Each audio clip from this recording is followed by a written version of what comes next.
Hey guys, welcome to Whiskey. I'm Jeff. This is a channel where I offer my thoughts and opinions on a specific whiskey, and if you stick around to the end, I'll be giving it a score as well. If that sounds interesting, hit subscribe down below, and with that out of the way, let's jump into our review. Today we're looking at the Glenallachie 10-year-old. Stick around.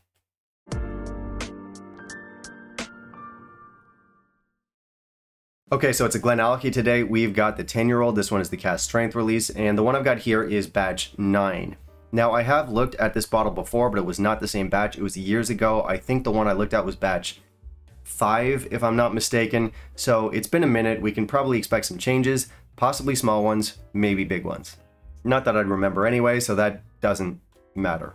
Now, Glenallachie is one of those brands that I don't always get along with. I know there's a lot of people out there that really love these guys. I do think they make good whiskey, but I don't always click with them. I've only tried stuff that they've finished in active casks though. I haven't tried some of the new stuff. They had new owners that took over in 2017. They started distilling their own stuff obviously after that. Those are younger whiskeys. I haven't tried those yet. But for the older whiskeys, which are whiskeys that they inherited from the previous owners, what they usually do with those is they'll finish them in very active casks. And again, for me, it's very much a mixed bag. Although I would say that Glenallachie is in a much better place nowadays than brands like Glendronach, for example, which is neither here nor there.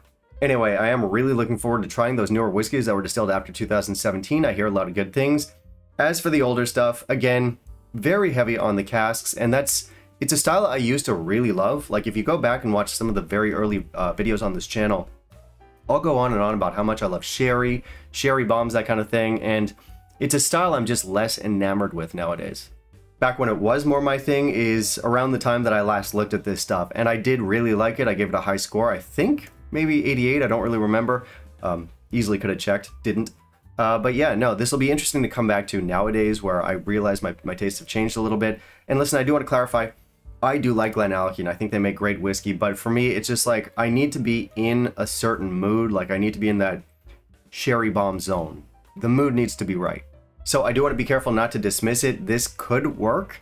In terms of casks, we have PX, we have Oloroso, we have Virgin Oak, and we have Rioja. So quite a recipe. Let's see how this goes. Let's jump into our review.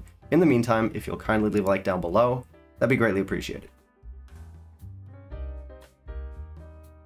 So we've got great specs here. This one comes in at 58.1% ABV. It's non-chill filtered, and our color's natural.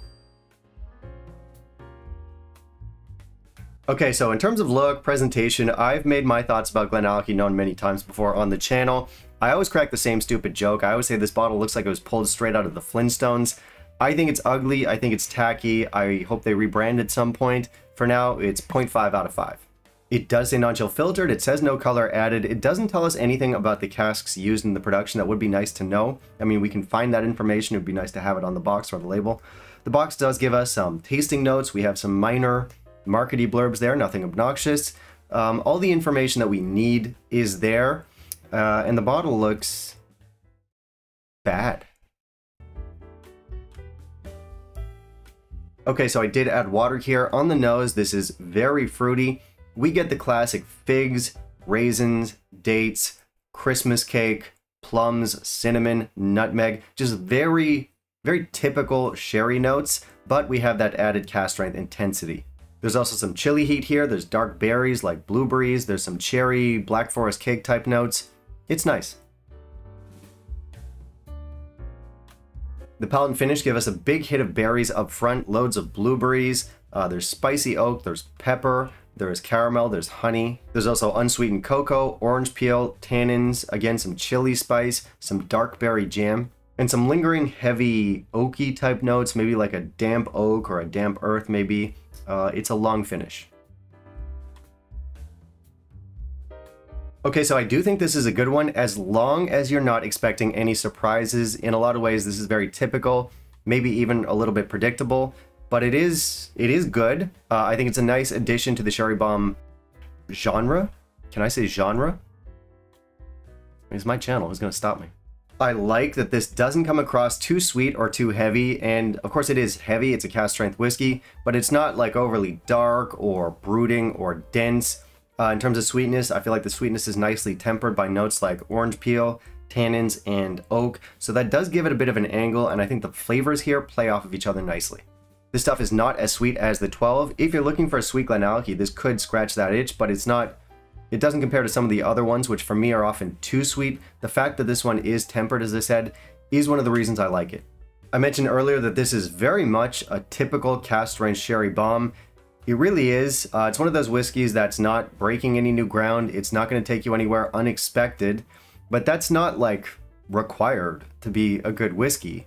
I think this stuff does what it does well, and the execution is there.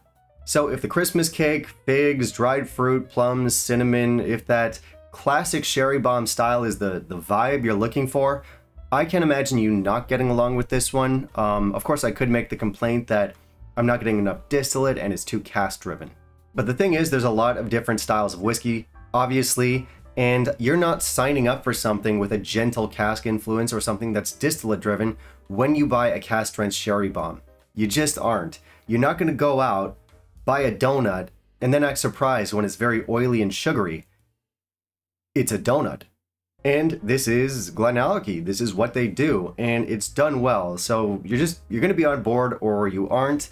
If you're cool with very, very active casks and big, bold, fruity flavors, that's what this is. No more, no less.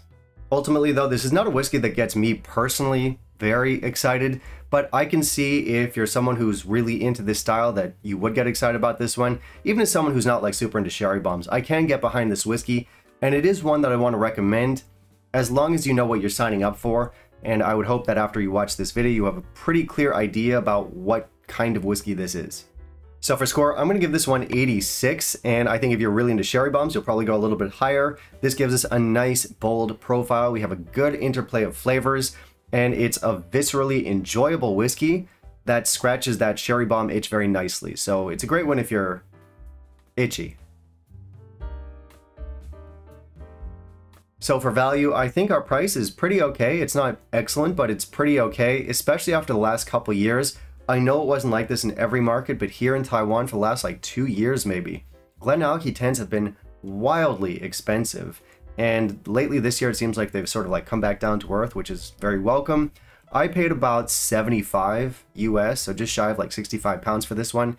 And I think it's okay for that price, and it is going to be recommended as a value buy. Alright, that's it for me today, guys. Thank you very much for watching. If you want to help out the channel, I do have the Patreon. Otherwise, of course, I want to hear from you. Have you tried our Glenallachie 10 here? If so, what batch? Which one's your favorite? You can let me know that down below. Finally, down below in the comments, you can also tell me what you want to see me review down the line, and I'll keep it in mind for my upcoming videos. Bye, guys.